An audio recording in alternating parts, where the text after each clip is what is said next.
안녕하십니까? 오늘도 즐거운 주일날입니다. 주일날은 하나님의 말씀을 통해서 저희들이 하나님을 만나는 시간입니다. 그래서 오늘 이 시간이 참석한 모든 분들에게 더 값진 시간이 되기를 또한 기도드립니다. 기도로서 말씀 시작하겠습니다. 은혜와 사랑이 많으신 하나님 감사를 드립니다. 저희를 구원해 주시고 또한 저희와 함께 하시는 주님, 또한 은혜 위에 은혜를 더하셔서 저희들이 또한 주님을 만날 때까지 부족함이 없도록 채워주시는 하나님, 주님의 말씀을 마음속에 품고 주님의 말씀대로 살아감으로 하나님의 은혜를 더욱 누려갈 수 있는 저희들이 되기를 바랍니다. 코로나 사태로 함께 모이는 것이 힘들지만 또 말씀을 사모하는 저희들에게 말씀으로 하나님을 온전히 만날 수 있도록 저희들의 마음 허락해 주시기를 기도드립니다. 또 이러한 상황 속에서도 하나님께서 저희를 지켜주시고 또 하나님의 뜻 가운데로 올바로 인도해 주시기를 기도드립니다. 또 한 해가 저물어 갑니다. 그리고 또 새로운 한 해가 다가오고 있습니다. 우리가 정리할 것들, 또 새롭게 계획해야 될 일들, 주님의 지혜를 통해 올바로 세워나갈 수 있도록 도와주시기를 기도드립니다. 저희를 사랑하시는 예수님 이름으로 기도드렸습니다. 아멘. 앞에 그림 보이시나요? 네. 지금 보면 너무 평화롭죠? 그런데 목자가 있고 양이 있습니다. 그리고 저 목자는 바로 예수님이시고 저 예수님을 따르는 양들은 바로 우리가 되겠죠? 그 이야기를 담은 시편 23편 말씀을 가지고 오늘 한번 저희들이 위로를 받아보려고 합니다. 시편 23편 1절에서 6절까지 말씀입니다. 시편 23편 1절에서 6절까지 말씀입니다. 제가 읽겠습니다. 다윗의 시. 여호와는 나의 목자시니 내가 부족함이 없으리로다. 그가 나를 푸른 초장에 누이시며 쉴만한 물가으로 인도하시는도다. 내 영혼을 소생시키시고 자기 이름을 위하여 의의 길로 인도하시는도다. 내가 사망의 음침한 골짜기로 다닐지라도 해를 두려워하지 않을 것은 주께서 나와 함께 하심이라. 주의 지팡이와 막대기가 나를 안위하시나이다. 5절. 주께서 내 원수의 목전에서 내게 상을 베푸시고 기름으로 내 머리에 바르셨으니 내 잔이 넘치나이다. 나의 평생의 선하심과 인자하심이 정녕 나를 따르리니 내가 여호와의 집에 영원히 거하리로다. 아마 모든 구원받은 분들이 제일 많이 읽었던 성경 말씀을 꼽으라면 아마 이 시편 23편은 꼭 들어갈 말씀임에 분명할 겁니다. 이 시편 23편은 다윗의 시라고 기록이 되어 있어요. 그래서 사람들은 이 시편 23편을 그 많은 시편의 말씀 중에서 진주다 이렇게 얘기를 해요. 진주는 보석이잖아요. 그만큼 값지다라고 우리들에게 소개하고 있는 겁니다. 그런데 이 진주는 바다의 보물입니다. 그리고 이 진주가 만들어지기까지는 아픔도 있고 또한 진주에 눈물도 있었다라는 거예요.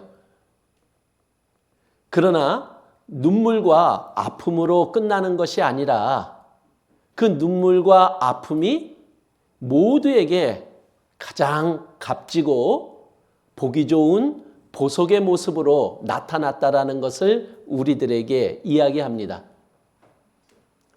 즉, 이 시편은 다윗이 기록했지만 다윗이 하나님의 은혜 가운데 편하게 모든 것을 누리며 이 시편을 기록한 것이 아니라 이것을 기록하기까지 아픔도 있었고 그리고 눈물도 있었지만 하나님의 은혜 가운데에 가장 값진 모습을 나타내 주셨고 값진 것을 다윗은 갖게 되었노라고 우리들에게 간증하고 있는 거예요.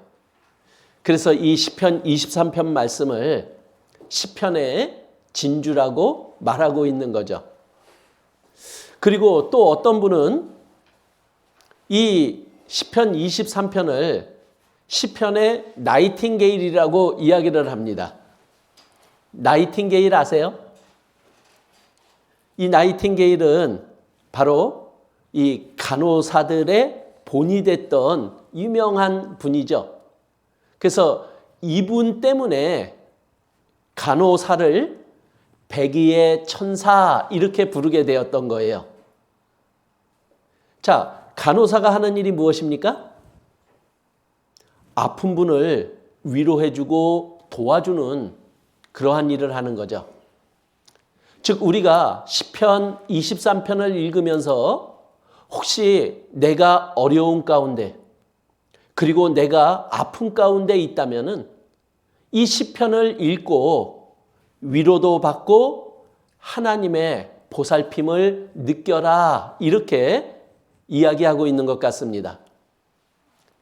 그래서 이 시편 23편은 과연 다윗이 겪은 하나님은 어떤 분이셨는지를 우리들에게 소개하고 있어요. 그런데 이 시편 23편을 읽으면은 다윗이 경험한 하나님만이 아니라 나의 삶 속에서도 같이 느꼈던 하나님을 우리가 발견하기 때문에 이 시편은 다윗만의 시편이 아니라 구원받은 우리 모두의 또한 시편이기도 합니다. 자, 이 시편 23편을 기록했던 다윗은 어떤 사람이었습니까? 이스라엘의 두 번째 왕으로 하나님께 귀하게 쓰임을 받았던 사람이에요. 그래서 하나님은 다윗을 통해서 하나님의 뜻을 이루셨고 하나님의 뜻을 나타내셨던 거예요. 그래서 이 다윗의 삶을 보면 하나님이 어떻게 나타나셨고 어떻게 역사하셨는지를 우리들에게 소개하고 있습니다.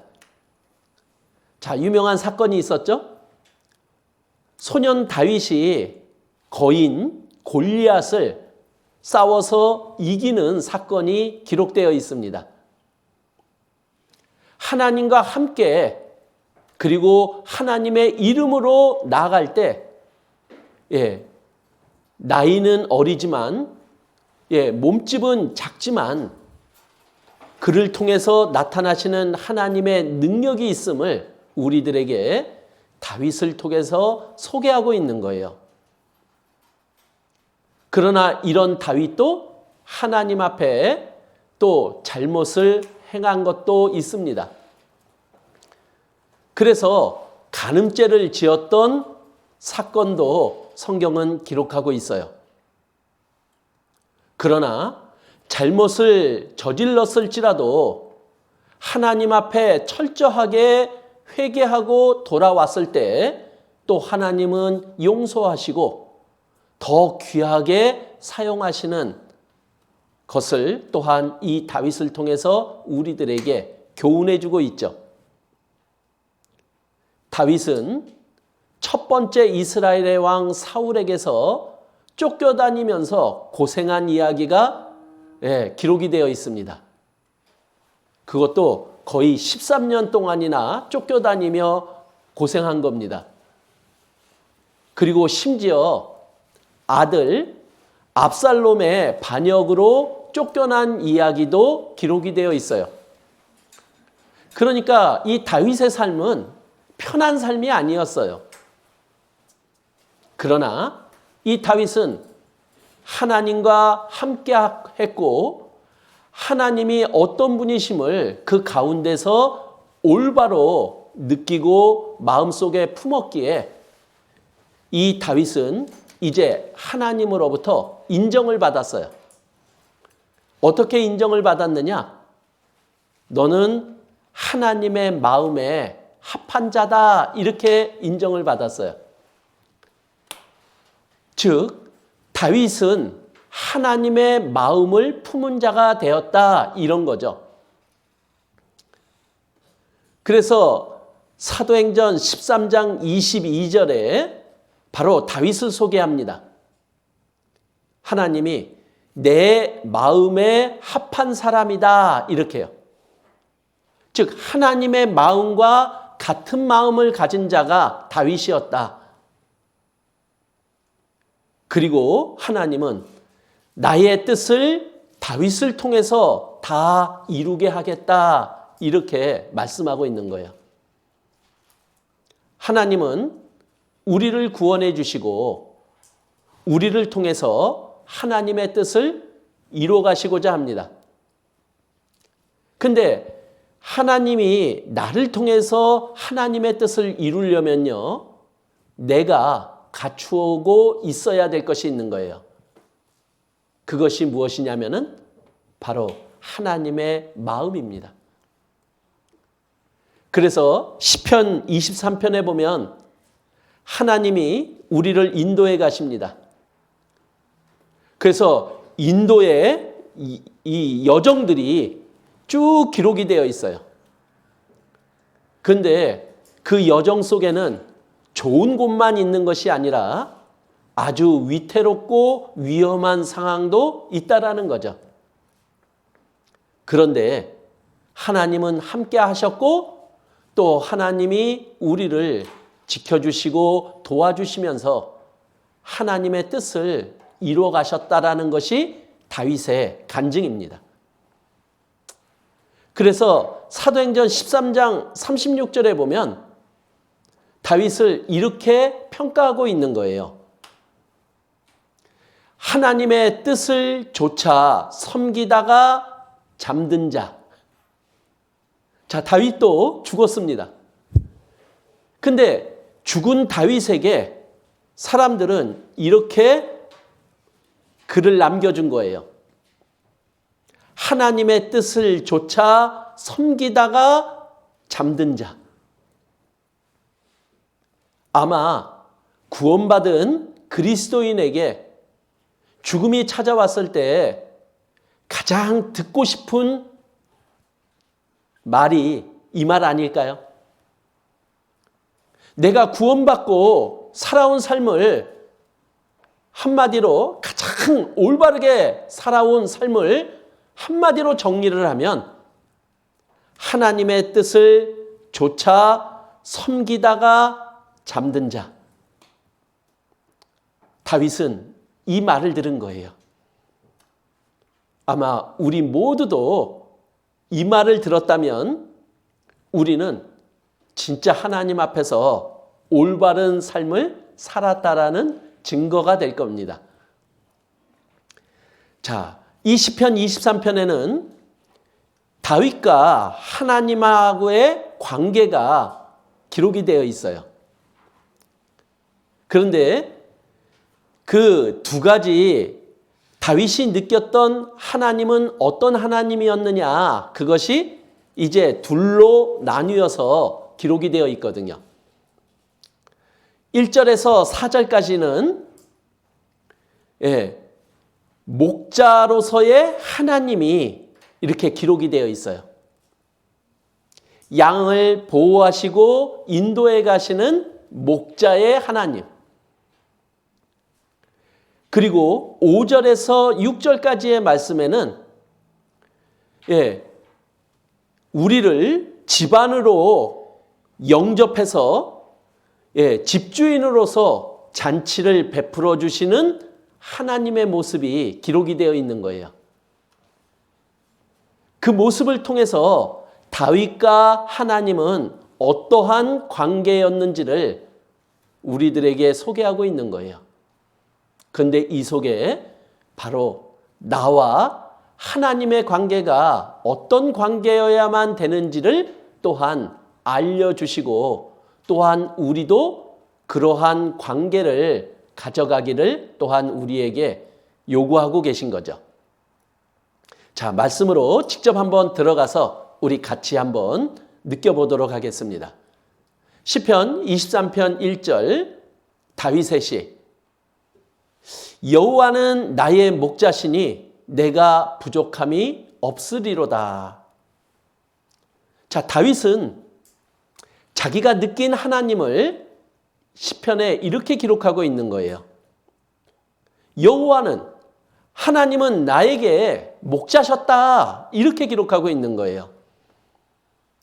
자기가 지금까지 살아오면서 하나님을 느껴왔고 경험했는데 하나님은 나에게 목자셨다. 이렇게 기록하고 있는 거거든요.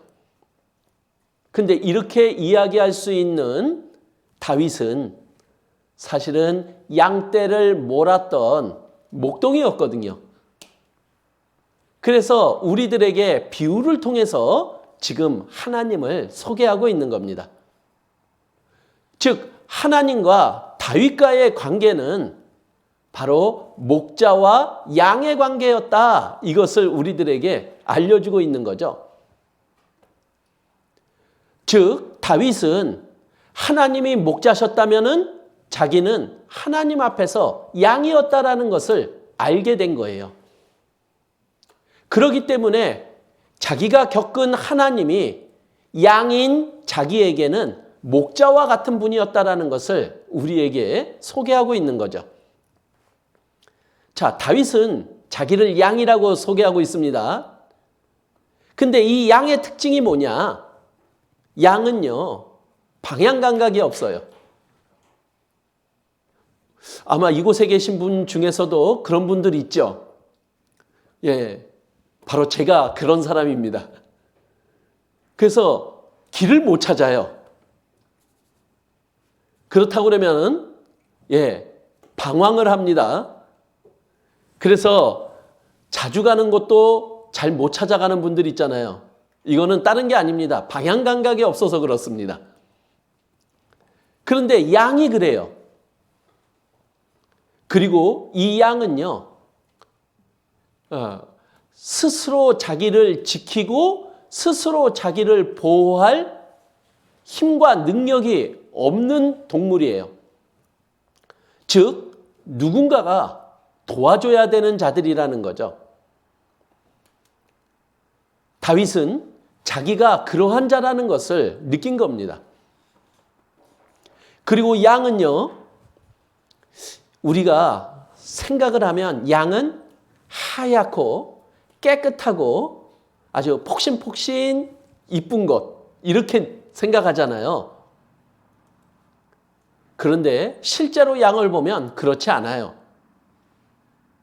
왜냐하면은 하얘서 더욱 더러움에 쉽게 오염이 돼요. 그래서 쉽게 더러워지는 동물인 거죠. 즉, 이 양은 절대적으로 이 양을 도와주고 양의 힘이 되어줄 목자가 필요한 존재가 양이라는 거예요. 그것은 다윗만이 느낀 자신이 아니라 이 세상을 살아가는 바로 우리의 모습 속에서 느낀 우리 자신들일 겁니다. 그러면 목자는 양에게 어떤 역할을 해줘야 됩니까? 방향 감각이 없으니까 양을 잘 인도해 줘야 되는 거죠. 갈 길을 알려줘야 되는 거예요. 그리고 양은 능력도 힘도 없어요. 그러니까 목자는 그 양을 지켜줘야 되는 거예요. 쉽게 더러워지죠? 그러면 목자는 그 양을 깨끗하게 해야지만 그 양의 가치가 높아지는 거예요. 그래서 다윗은 자기의 삶 속에서 나는 하나님이 필요했던 자이고 그리고 하나님은 그 필요한 모든 것을 채워주셨다라는 것을 지금 시편 23편을 통해서 간증하고 있는 거죠. 자, 이 양과 목자 이 관계가 올바른 관계를 또 맺어야만 되는 거죠. 근데 양과 목자는 도대체 어떤 관계여야지만 올바른 관계가 되는 건가요?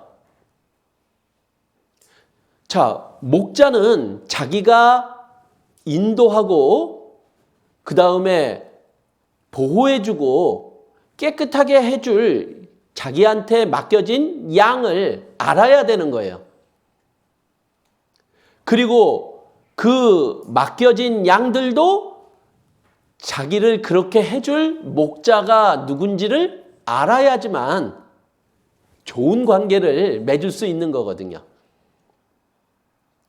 자, 그리고 목자는 양이 필요한 것을 해줘야 돼요. 그리고 양은 목자에 대해서 절대적으로 믿고 따라줘야 된다라는 거예요. 근데 실제적으로요, 이 양을 잘 인도하는 목자들은 자기의 양에 대해서 너무 잘 알고 있어요. 그리고 양들도 그 목자를 알아봐요. 그리고 그 목자에 대해서 철저하게 믿는데요. 그래서 보통 동물은요, 자기 동료들 그리고 자기 새끼에 대해서는 아주 철저합니다. 그런데 목자가 그 양들을 휙 하고 부르면은 자기 새끼도 자기 동료도 다 놔두고 목자에게로 온대요. 어떻게 보면 구원받은 우리 성도와 하나님하고의 관계를 가장 올바른 관계로 우리들에게 설명해 주는 관계가 바로 이 목자와 양의 관계임에 분명하다라는 거죠. 우리에게도 목자가 필요합니다. 근데 진짜 목자를 만나야 되잖아요. 그래서 안타깝게도 이 세상에는 가짜 목자를 만나는 사람도 있는 거예요. 그런데 우리는 참 감사하게도 참 목자를 만났어요. 그 참 목자가 누구십니까? 하나님이라고, 내가 하나님이라고 하는 분들이 너무나 많아요. 근데 우리가 찾은 참 목자는 누구십니까? 바로 이 성경의 말씀으로 우리를 찾아오신 바로 하나님이시잖아요. 자, 이 성경 속의 하나님은 어떤 분이십니까? 무조건 믿으라는 분이 아니시잖아요. 우리에게 자신을 소개하고 자신을 확인시켜 주시고 우리로 하여금 알고 믿을 수 있게 해주시는 분이었잖아요. 그래서 우리의 참된 목자 하나님은요, 바로 이 성경 속에 하나님이셨습니다. 그리고 그분의 이름은 여호와셨어요. 그분은 모든 것을 아시는 분이셨습니다. 그래서 우리가 모르는 것을 알려주실 수 있는 분이었죠. 그분은 모든 것을 할 수 있는 분이셨습니다. 그래서 내가 할 수 없는 일을 그분이 도와주시고 또한 나를 통해서 그분의 능력을 나타내 주시는 분이었어요. 그래서 이 성경을 통해서 하나님은 자신을 소개합니다. 바로 내가 창조주라고. 그리고 내가 역사의 주관자이고 우리 각자의 이 인생, 삶의 주관자임을 또한 알려주고 있는 거예요. 또한 그분은 우리의 죄를 반드시 심판하시는 심판주세요.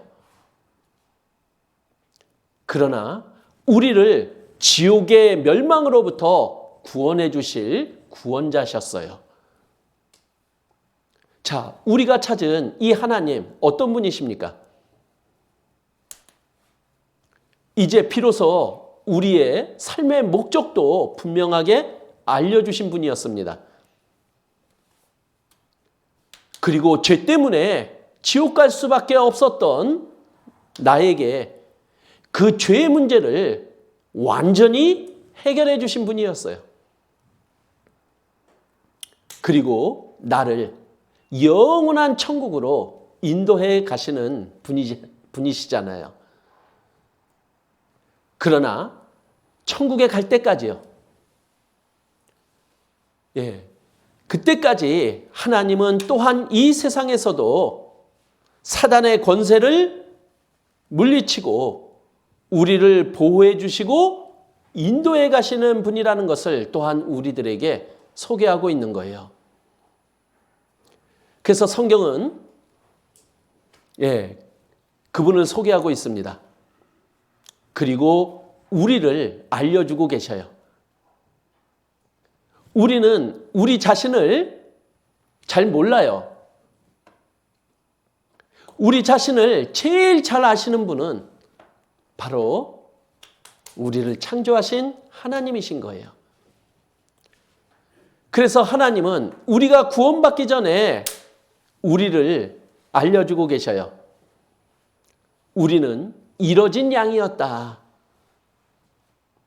그래서 이사야 53장 6절에 우리는 다 양 같아서 그릇 행하여 각기 제 길로 갔다. 이렇게 얘기를 하는 거예요. 즉 우리는 방황하고 잘못된 삶을 살아왔다라는 것을 우리들에게 알려주신 거죠. 그런데 우리는 참 목자를 만난 거예요.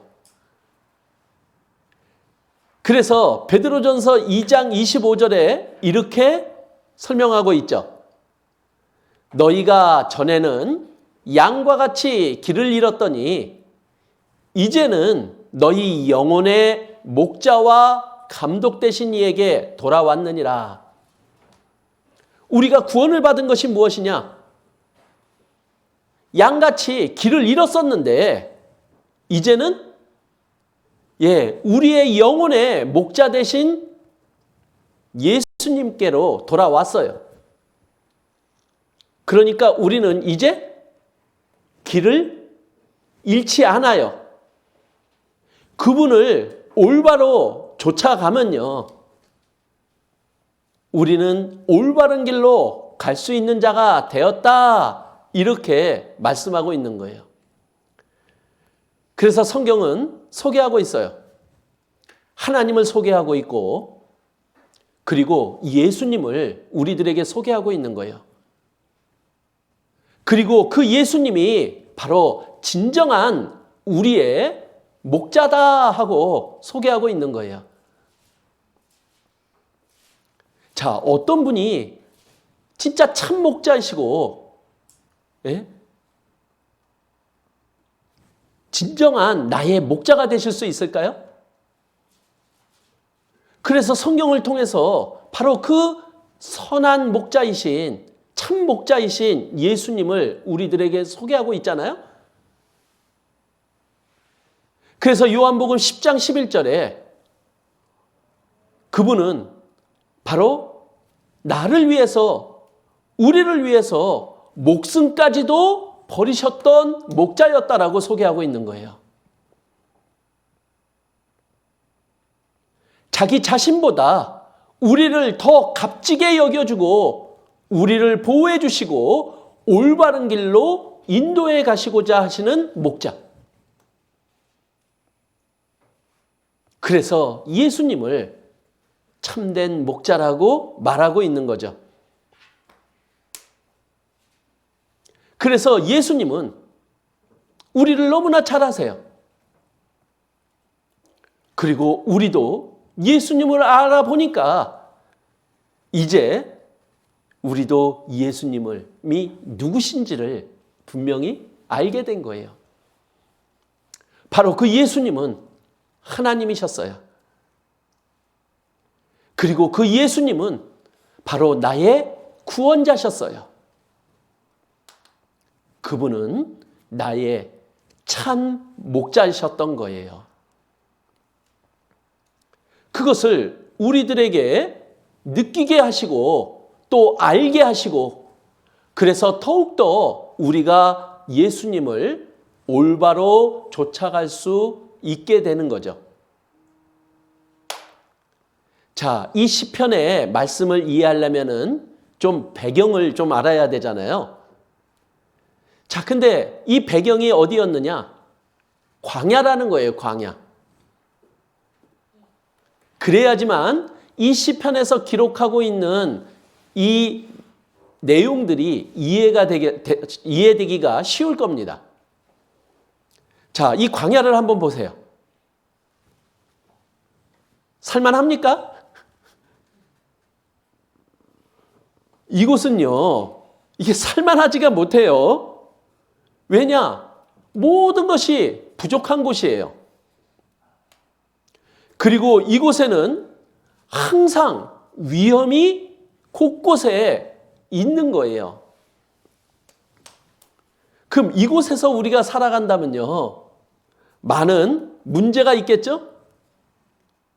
위험도 있습니다. 예, 제일 문제가 뭐냐? 저 광야는요, 먹을 것이 없어요. 그리고 제일 중요한 물도 없어요. 그리고 저 광야는요, 뜨거운 것이 이루 말할 수가 없는 거예요. 그 뜨거운 햇볕 속에 있어 보셨습니까? 그러면 사람이 지쳐요. 그리고 모든 기운이 빠져나가는 것을 느껴요. 그래서 심지어 야, 이러다 나 죽겠구나 이런 마음까지 드는 거예요. 그런데 이곳 한번 봐보세요. 어디로 가야 될까요? 이게 길이 있나요?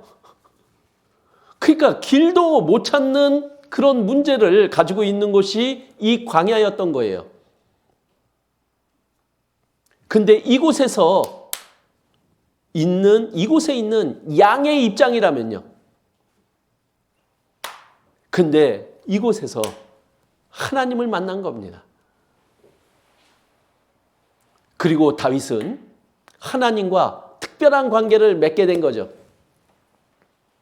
하나님은 나의 목자시다.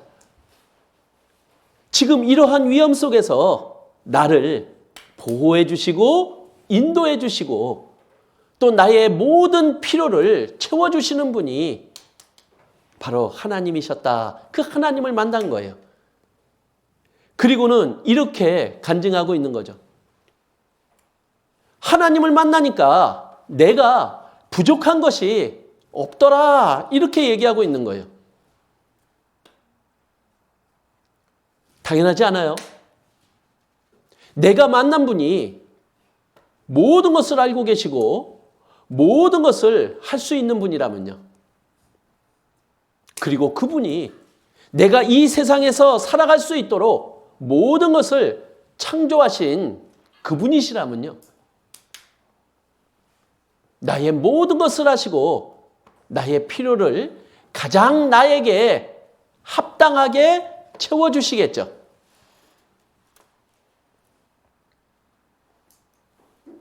그래서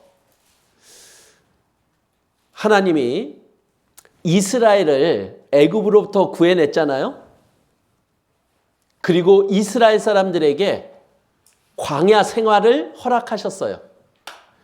즉, 이곳으로 이스라엘 사람들을 인도한 거예요. 먹을 것도 없습니다. 물도 없습니다. 그리고 심지어 길도 찾기 힘든 거예요. 근데 그 40년 동안의 삶 속에서 하나님은 그들에게 만나도 주셨고 반석을 쳐서 물도 내게 해서 마시게 하셨고 그들을 하나님이 약속하신 가나안 땅으로 인도해 가는 일을 하셨던 거예요. 그리고 그들에게 이렇게 묻고 있는 거예요. 신명기 2장 7절에 내가 너와 함께 했다. 너 부족한 것 있었니? 하고 묻는 거예요. 부족한 게 없죠. 심지어 누가복음 22장 35절에 예수님은 제자들에게 복음을 전하라고 말씀을 하셨잖아요. 근데 뭐 챙겨준 게 없어요. 그러나 그들이 복음을 전하는데 부족한 것이 있었냐? 하고 제자들에게 묻는 거예요. 그랬더니 제자들이 없었나이다 이렇게 얘기를 하는 거죠. 왜냐? 하나님이 함께 하시며 그 필요한 것들을 그들에게 가장 합당하게 채워주셨다라는 거예요.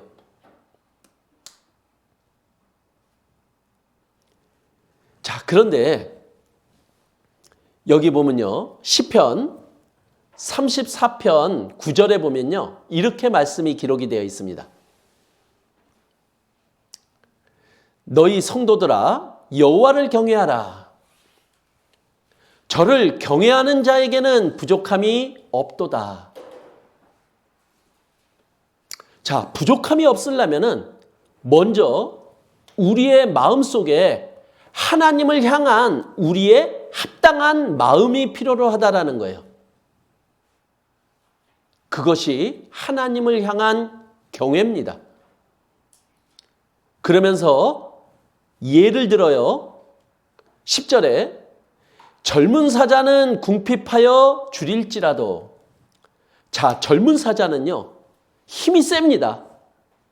그리고 모든 동물과 싸워서 이길 수 있는 동물이에요. 그런데요. 이 젊은 사자는 궁핍하고 배가 고파요. 왜 그러죠? 힘도 센데 언제든지 가서 사냥도 할 수 있는데 그런데 자기 힘으로 해낸 거죠. 그런데 우리가 보면은 자기가 뭔가 가지려고 하면요. 끝이 없는 거예요. 즉 우리가 이 세상에서 내가 무언가를 가지려고 하고 누리려고 하면요.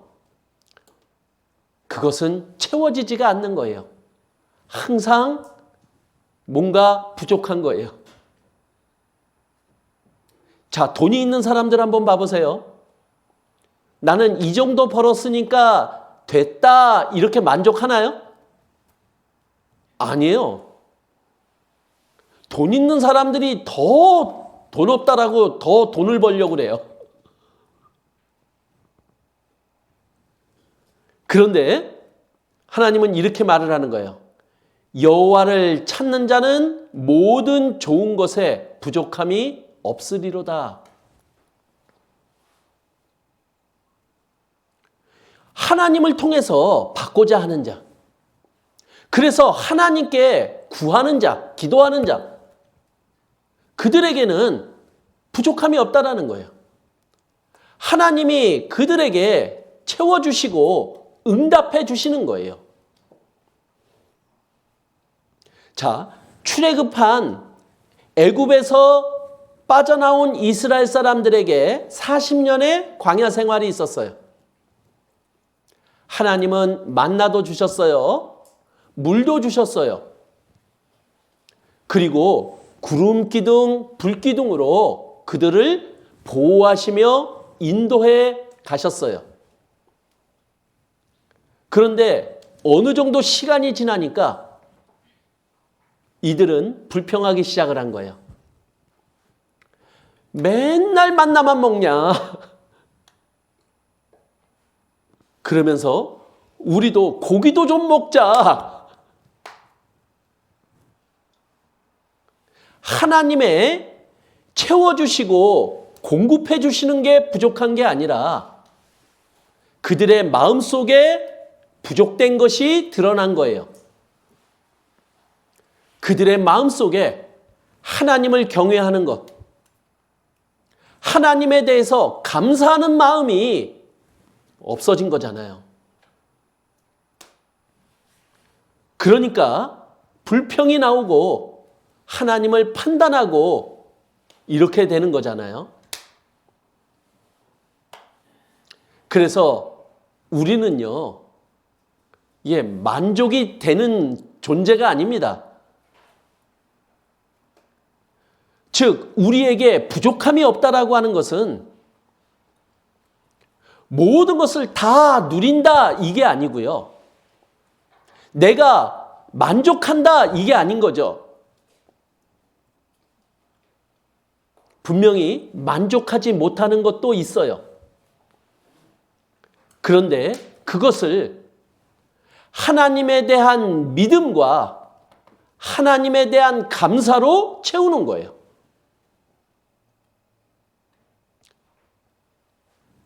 그것이 우리가 부족함이 없다라고 얘기하는 거죠. 사실은 우리가 더 많은 것을 가진다고 행복해집니까? 우리가 하나님을 통해서 행복을 느낄 수 있는 거기까지가 우리들에게 가장 필요한 거예요. 그런데 우리가 너무 가진 것이 없어서 또 힘들 때도 있잖아요. 그러니까 하나님은 우리의 모든 것을 아시고 하나님과 가장 올바른 관계를 맺으면서 살아갈 수 있는 거기까지가 우리가 부족함이 없이 하나님께 감사하며 하나님을 경외하며 살아갈 수 있는 최고의 상태가 될 수 있는 거죠. 그래서 사도 바울은 빌립보서 4장 11절에 이렇게 간증하고 있는 거예요. 내가 어떤 형편에든지 내가 자족하기를 배웠노라. 즉 사도 바울은 어떠한 안 좋은 상황 속에서도 스스로 감사할 수 있는 자가 되었다. 이렇게 얘기하고 있는 거예요. 왜냐하면 그 상황도 자기에게는 필요한 상황이고 또한 그 상황 속에서 하나님이 주시는 하나님의 뜻을 올바로 받아들일 수 있는 마음이 된 겁니다.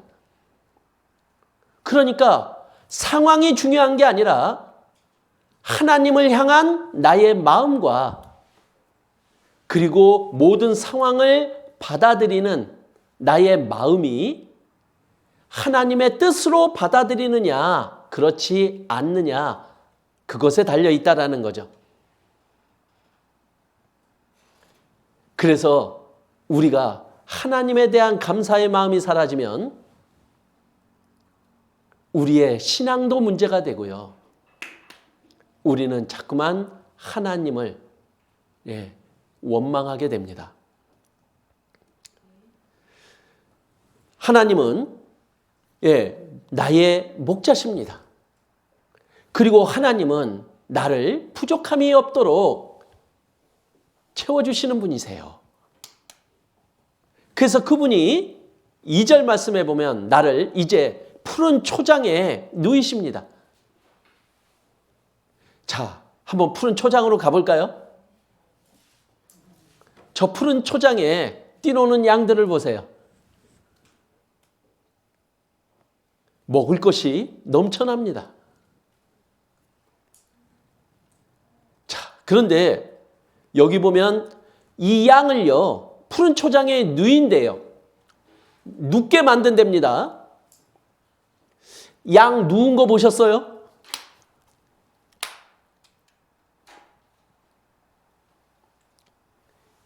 양은요, 자기 배에 아주 풍족하게 채워지지 않으면 절대로 눕지 않는 동물이래요.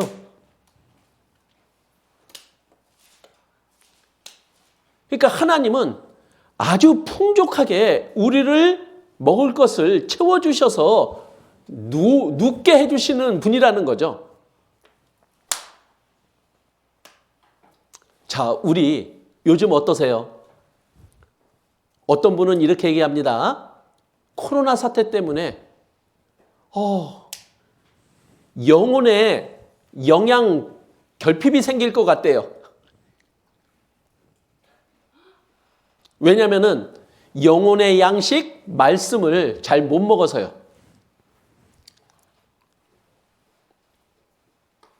상황은 그래요. 상황은 그렇지만 한번 돌아보세요. 지금 코로나 사태 때처럼 말씀이 더 풍부했던 적 있나요? 우리 코로나 사태 때문에 수요 말씀도 생기고 주일 말씀도 그리고 목요 말씀도 생겼잖아요. 그리고 지금 계속해서 한 달에 한 번씩 생활 집회 말씀도 우리 농인 형제자매님들을 위한 생활 집회 말씀이 계속 이어지고 있어요. 왜냐? 우리를 푸른 초장에 눕게 하시려고요. 지금 하나님이 우리들에게 말씀의 양식을 계속해서 주시잖아요. 내가 먹느냐 안 먹느냐는 나에게 달려 있는 거잖아요. 그리고 하나님은 우리를 또 쉴만한 물가로 인도해 주신대요. 우리가 편히 쉴 수 있는 곳, 그곳이 어디입니까? 사실은 우리에게 쉴 수 있는 곳이 필요한데 그곳이 어디냐라는 거예요. 지금 양에게는 쉴 수 있는 물가라고 이야기를 했어요. 이런 곳이 어떻습니까? 그런데 우리가 진짜 쉴 곳이 어디예요? 예수님은 우리에게 이렇게 얘기합니다.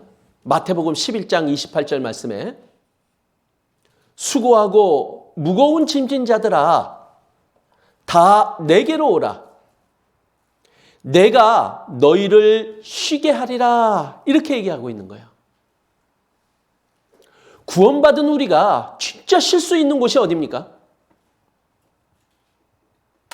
침대 위요? 아니면 소파 위에요? 아니에요.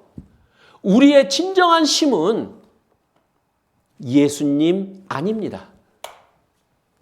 예수님과 함께할 때 우리는 마음의 쉼을 얻을 수 있는 거예요. 이 세상으로부터요. 우리의 합당하지 않은 마음으로부터요. 그래서 우리는 예수님과 함께 하려고 하는 거잖아요. 예수님 앞에 우리는 어떻게 나갑니까? 이 말씀이 곧 하나님이시잖아요. 그래서 우리는 말씀 앞에 나아가서 쉼을 얻고자 하는 거예요.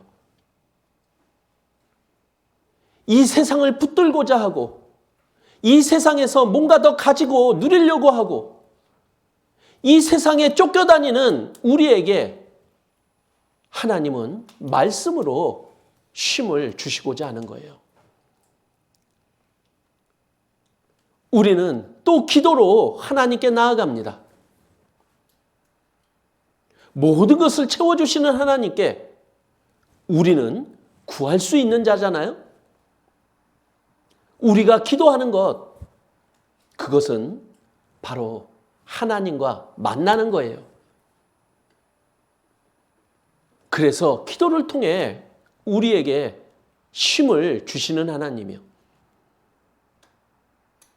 우리 왜 구원받은 그리스도인이 서로 만납니까?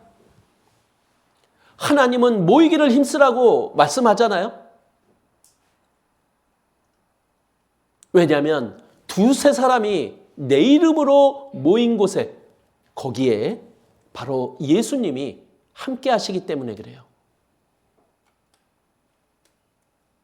그래서 우리도 오늘 이렇게 함께하고 있잖아요.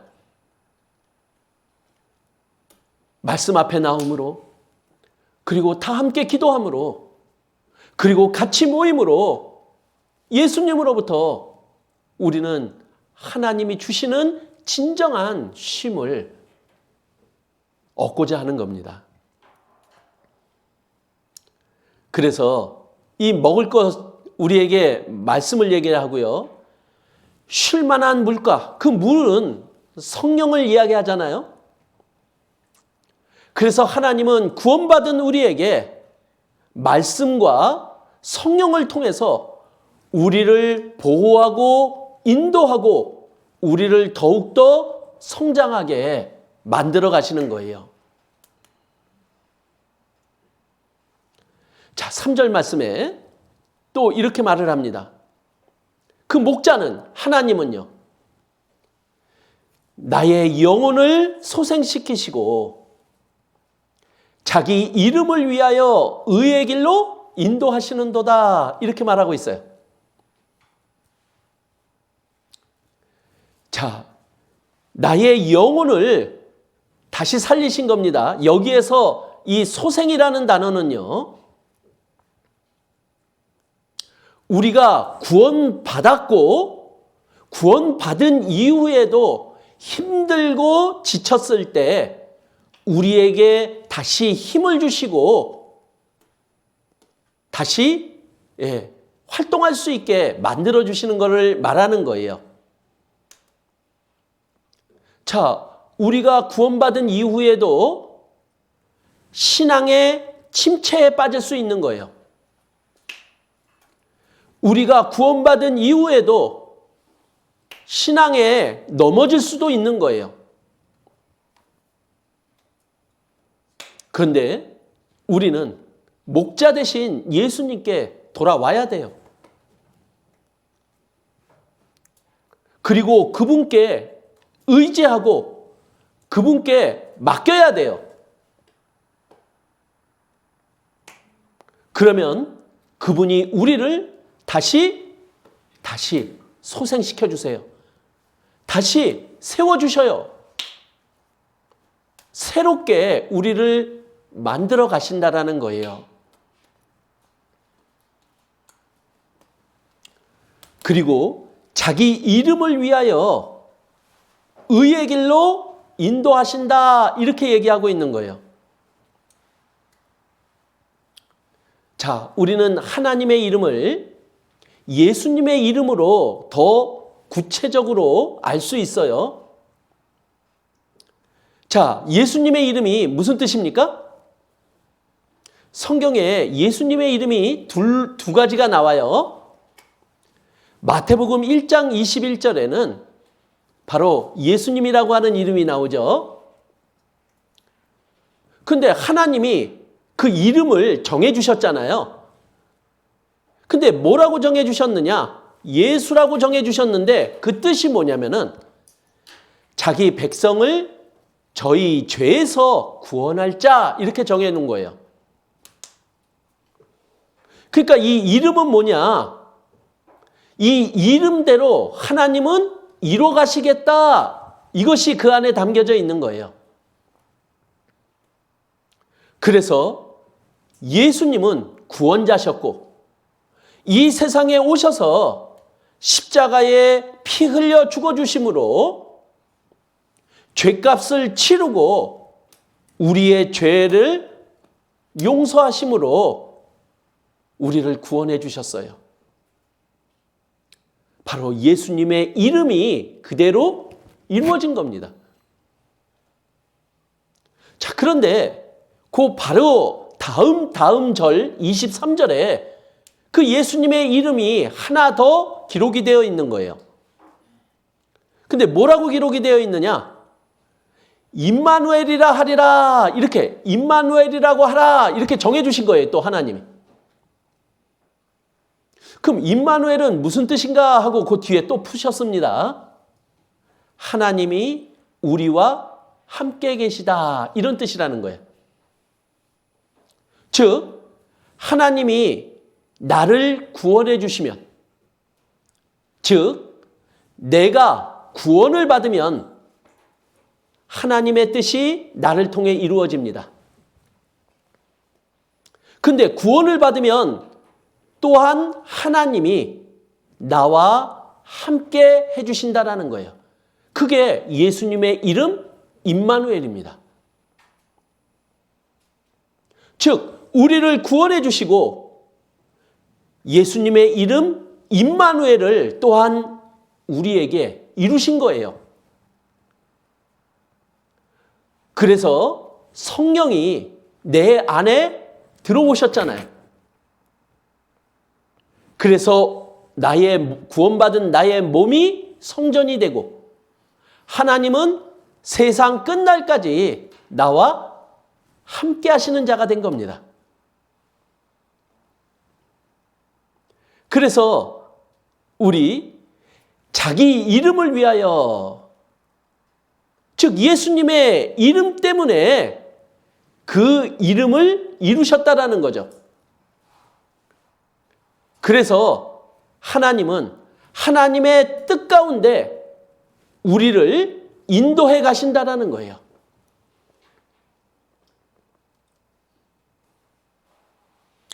즉 이 의의 길이 뭐냐?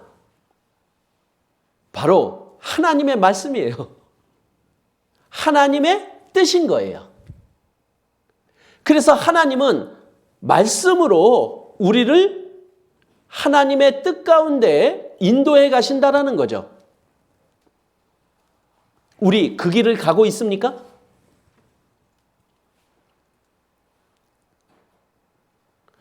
하나님은 목자시고요. 하나님이 나를 인도해 가신다면 그 양은요, 구원받은 우리는요, 그 목자를 쫓아가야 되는 거예요. 즉 하나님의 말씀에, 하나님의 뜻에 순종하며 살아가야만 되는 거죠. 그렇지 않으면 어떻게 될까요? 길을 잃습니다. 그리고 모든 위험으로부터 공격당하는 거예요. 우리는 목자 되신 예수님의 말씀을 쫓아 나가야 되는 것이 마땅하다라는 거죠. 그런데 예수님을 쫓아가는데 항상 푸른 초장만 있냐? 쉴 만한 물가만 있냐? 그렇지 않아요. 때로는 어려운 상황 속에, 그리고 고난 가운데도 예수님은 우리를 인도해 가셔요.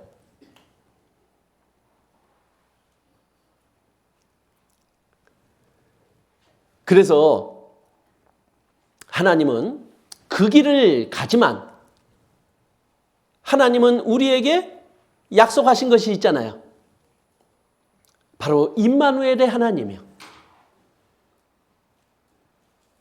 내가 너희와, 하나님이 너희와 함께 하신다라는 약속의 말씀이요.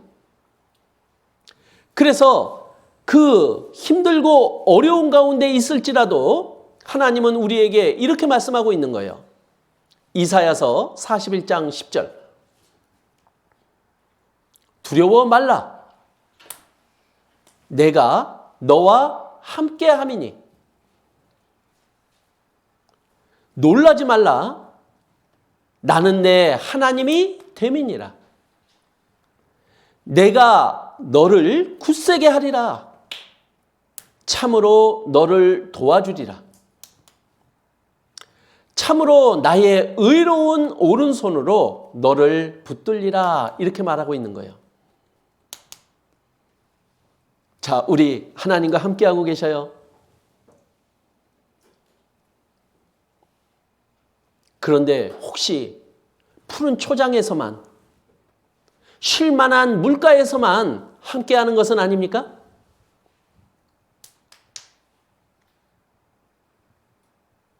그런데 혹시 사망의 음침한 골짜기에서는 하나님과 함께 하는 것을 잊는 것은 아니냐라는 거예요.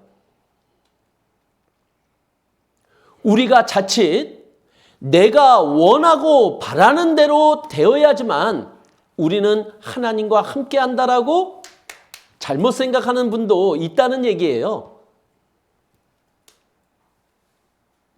그러나 우리가 한번 뒤돌아보자라는 거예요. 세상 사람들은요, 살아온 길 뒤돌아보잖아요? 그러면 후회밖에 안 남아요. 하나님을 모르고 참된 목자 되신 예수님을 만나지 못한 사람들은 살아온 삶 자체가 방황이고요. 그리고 고난으로 끝나요. 그래서 후회만 갖게 되는 거예요. 근데 구원받은 사람은 다르죠? 한번 뒤돌아보세요. 구원받고 지금까지 한번 우리 살아온 삶을 뒤돌아보세요. 그럼 우리의 마음속에 주시는 마음이 뭐냐? 하나님이 지금까지 나를 인도해 주셨다. 참 그동안 많은 어려움도 있었잖아요. 많은 힘든 일도 지나갔잖아요. 근데 그때마다 하나님이 내 손 잡아주셨고, 그리고 나에게 힘을 주셨고, 그리고 은혜를 계속해서 더해 주셨다라는 것을 우리는 알게 돼요. 그렇지 않습니까? 그것이 함께 해주신 바로 하나님의 은혜죠.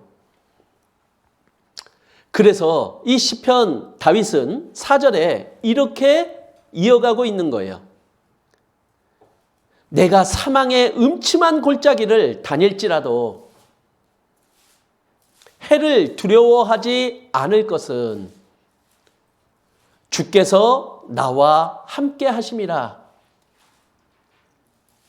즉 다윗은요, 이 사망한 음침한 골짜기, 그러니까 죽음에 직면하고 모든 어려운 일들을 진짜 수도 없이 겪어본 사람인 거예요. 근데 지내놓고 나니까 그때마다 하나님이 함께 하시며 자기를 지켜주셨고 인도해 주셨고 도와주셨다라는 것을 다윗은 알게 된 거예요. 그래서 다윗은 하나님이 함께 해주셨기 때문에 자기는 지금 여기까지 올 수 있었다. 이것을 지금 간증하고 있는 거죠. 자, 다윗은 이렇게 간증하고 있습니다. 내가 그 죽음을 직면한 어려운 상황 속에 놓여 있을 때마다 하나님이 지팡이와 막대기로 나를 안전하게 지켜주시고 인도해 주셨다. 이 말입니다. 자, 양들이 제일 싫어하는 게 두 가지가 있대요. 그게 뭐냐면은 이 지팡이와 막대기래요. 자, 지팡이가 하는 게 뭡니까? 양들에게 너 일로 가. 너 절로 가. 너 이렇게 해. 지팡이로 쿡쿡 이렇게 해요. 그죠? 그러면 얼마나 귀찮겠습니까? 뭐 이렇게 가려고 그러면 콕 찌르면은 시킨 시켰죠. 그런데 올바로 잡아주는 거잖아요. 막대기는 어때요? 양이 잘못하면 이 막대기로 때립니다. 그러니까 맞는 일도 당해야 되는 거예요.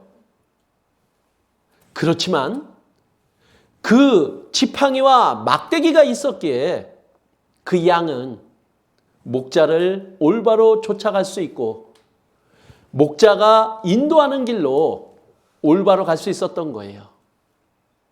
그리고 더 큰 위험으로부터 보호해 줄 수 있었던 거였잖아요. 자, 여기 모래 위에 발자국이 나 있네요. 어떤 사람이 꿈을 꿨대요. 그런데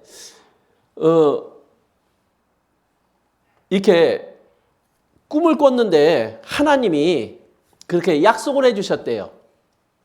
내가 언제든지 어디서든지 너와 함께 할 거다. 그래서 자기가 살아온 삶을 보니까 이 두 명의 발자국이 이렇게 있더래요.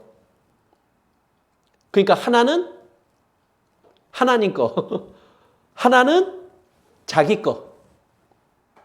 그런데 자세히 보니까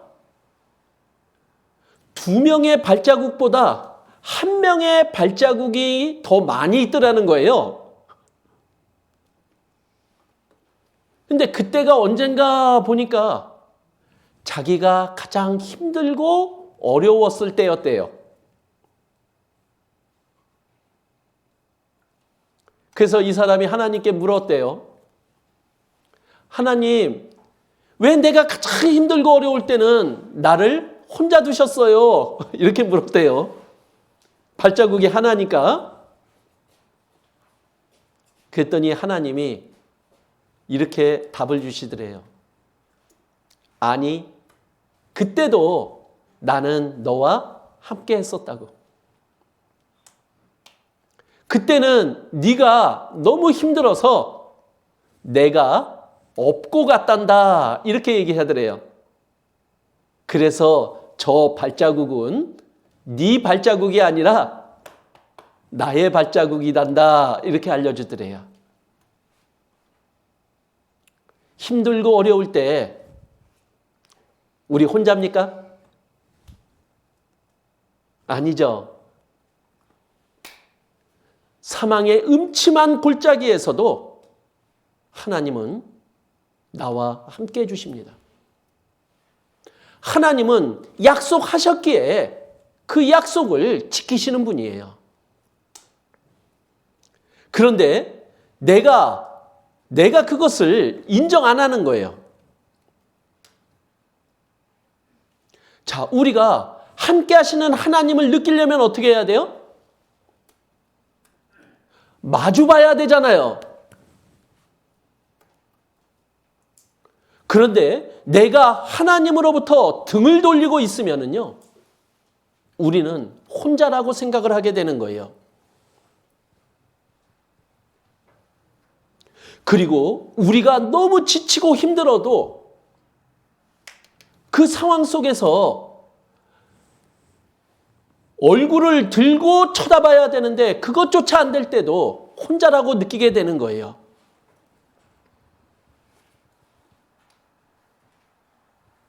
그리고 힘들어서 너무 많이 울면요,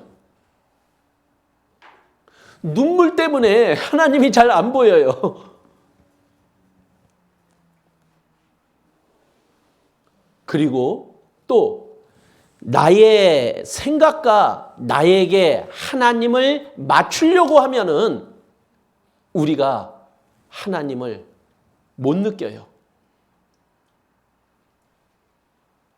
그러나 우리는 하나님의 약속의 말씀을 붙잡아야 돼요. 그때도 하나님은 나와 함께 계셔요.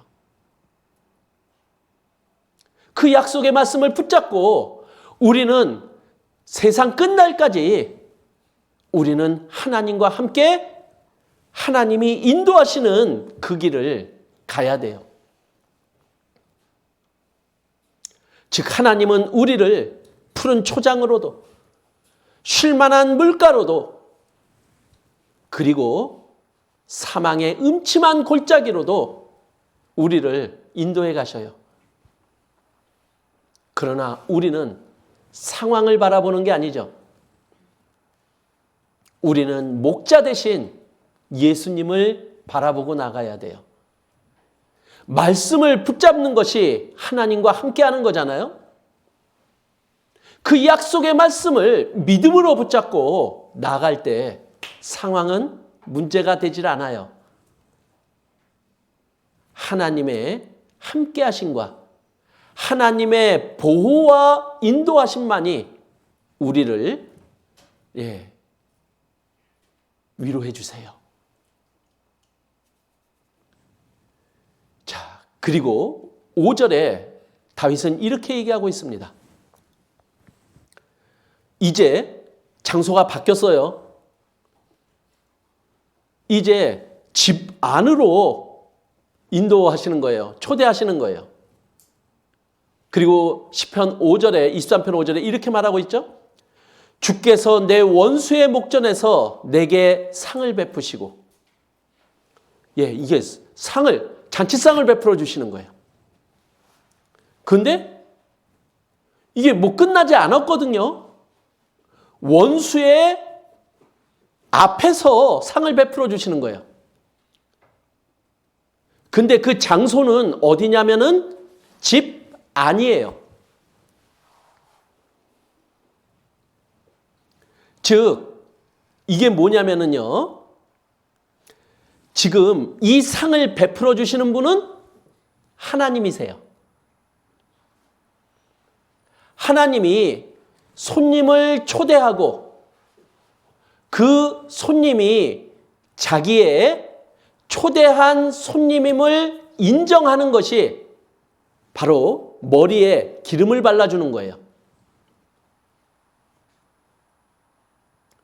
그러면은 손님으로 인정을 하고 이제 집안에 초대되어진 사람은 그 초대되어진 그 순간부터 모든 것이 하나님 그 집주인의 보호 아래 있게 된다라는 거예요.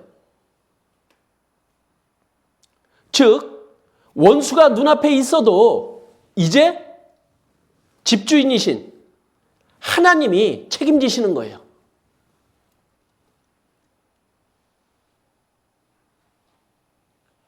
그래서 심지어 앞에 원수가 있을지라도 이제는 하나님과 함께 그 잔치를 즐긴다 이렇게 표현하고 있는 거예요. 그래서 하나님의 은혜가 더 넘쳐나는 것을 우리들에게 소개하고 있는 겁니다. 그리고 이제 다윗은 이렇게 간증하고 있는 거예요. 6절에 나의 평생의 선하심과 인자하심이 정녕 나를 따르리니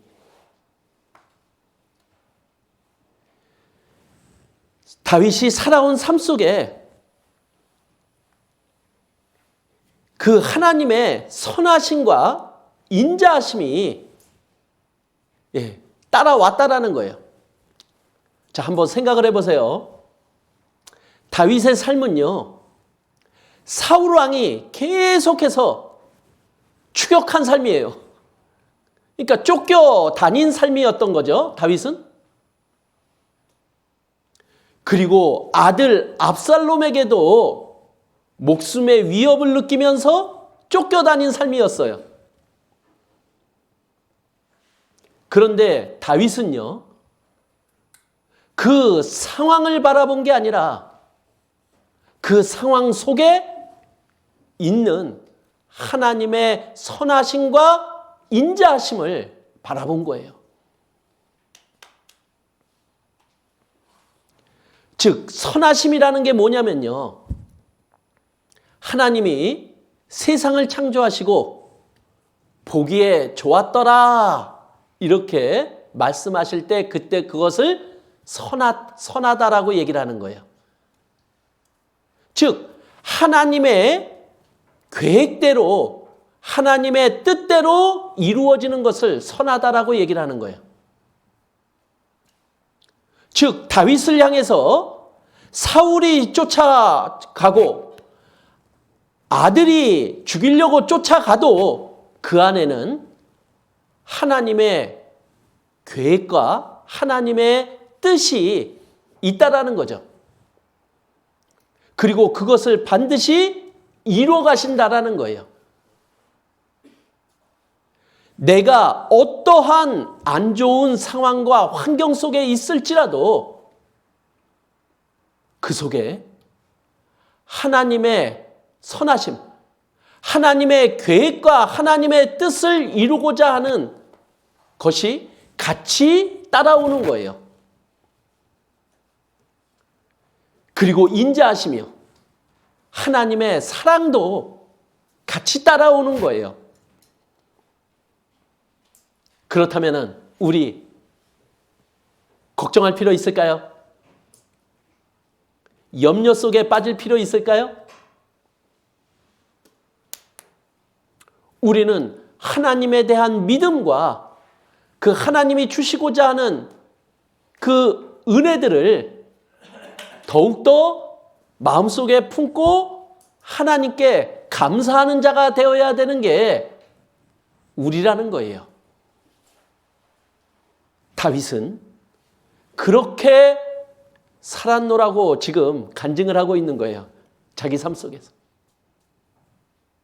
근데 그것은 다윗만의 삶이 아니라 구원받은 우리의 삶이어야 되잖아요.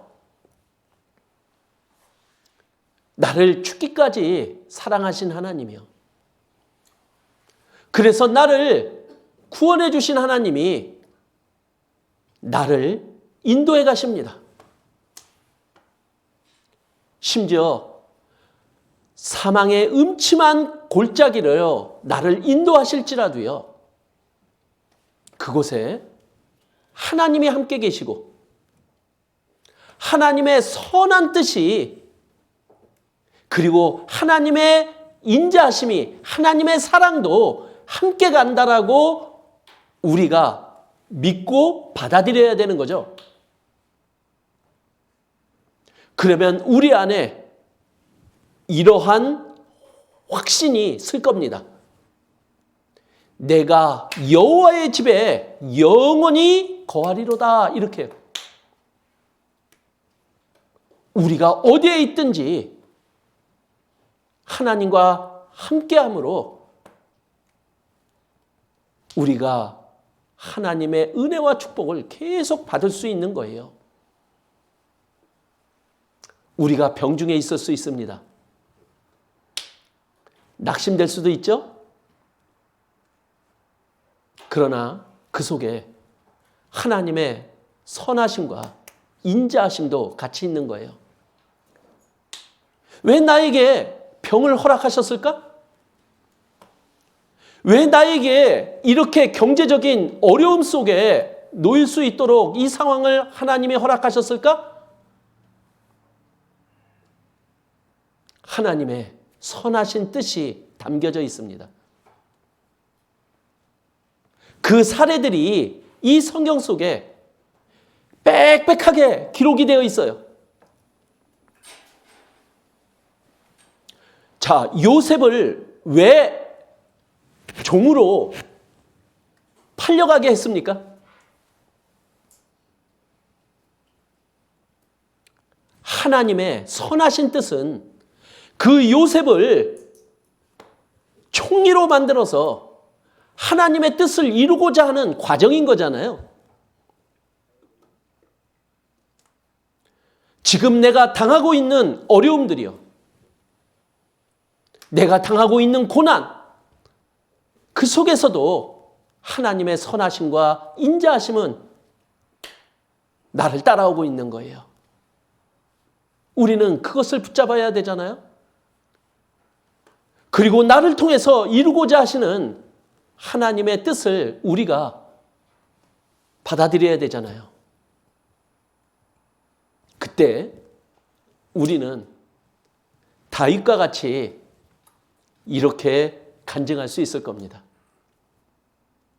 하나님은 나의 목자셨다.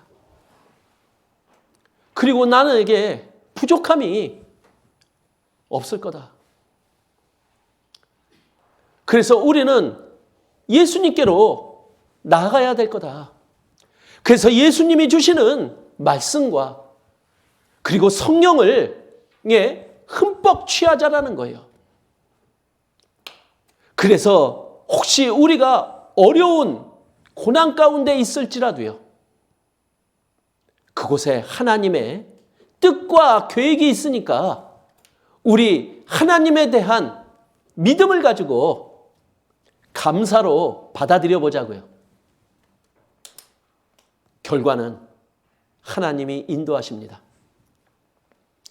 하나님이 나의 삶에 진짜 참 목자신가요?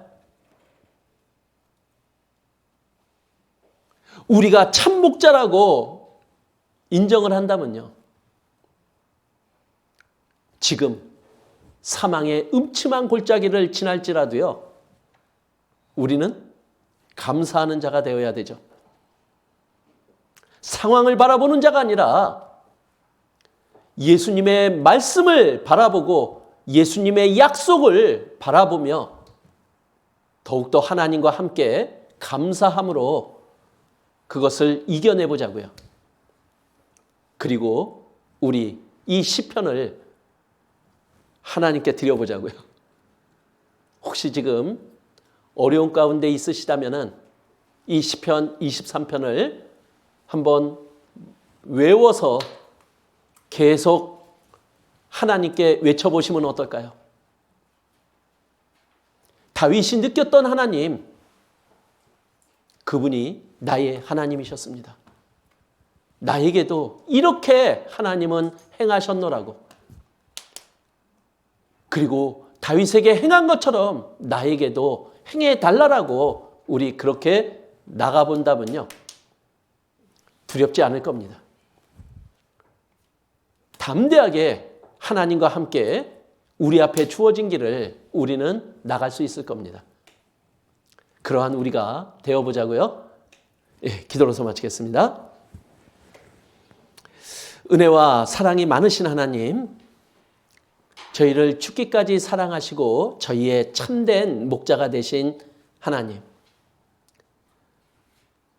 예수님을 온전히 쫓아갈 수 있는 저희들이 되기를 바랍니다.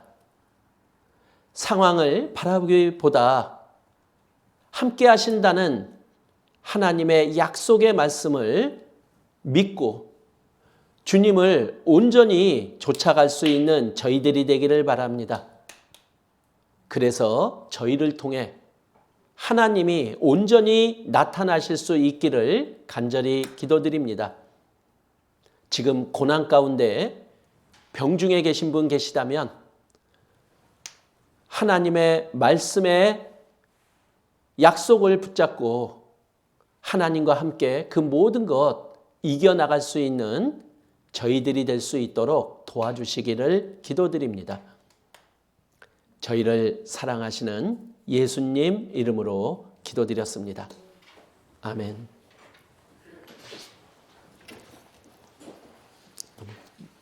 많이 빠졌죠? 많이 빠졌죠?